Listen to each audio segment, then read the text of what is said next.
लड़कियों, अगर कोई मर्द आपको छोड़ दे तो दुखी होने के बजाय खुश हो जाया करें, क्योंकि अगर वो वाकई मर्द होता तो कभी ना छोड़ता।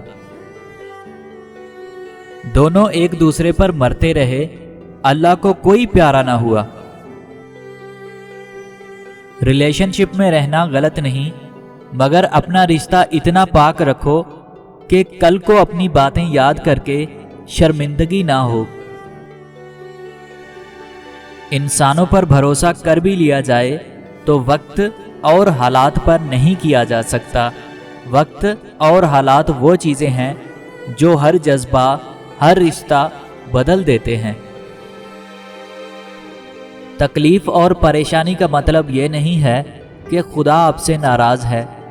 जब खुदा किसी से मोहब्बत करता है तो उसे आजमाइश में डालता है ताकि उसकी आजिज़ी सुन सके। अगर गंदे कपड़ों में शर्म आती है तो गंदी सोच रखने में भी शर्म आनी चाहिए।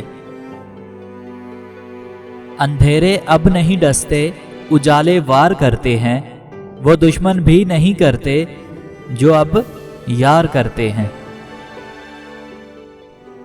औरत की तारीफ मत करो, एक काम करो, कभी बेवफाई नहीं करेगी।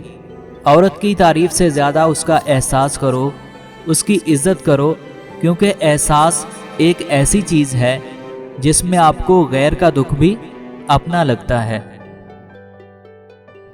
वो परेशानी जो अल्लाह की तरफ रुजू करा दे वो अल्लाह की रहमत होती है। बारगाह रब्बुल इज़्ज़त में दुआगो हूँ, अल्लाह पाक आपको अपनी रहमतों और बरकतों से माला माल करे, रिज़्क़ में खैर व बरकत अता फरमाए और हमेशा अपनी हिफ्ज़ व अमान में रखे। आमीन।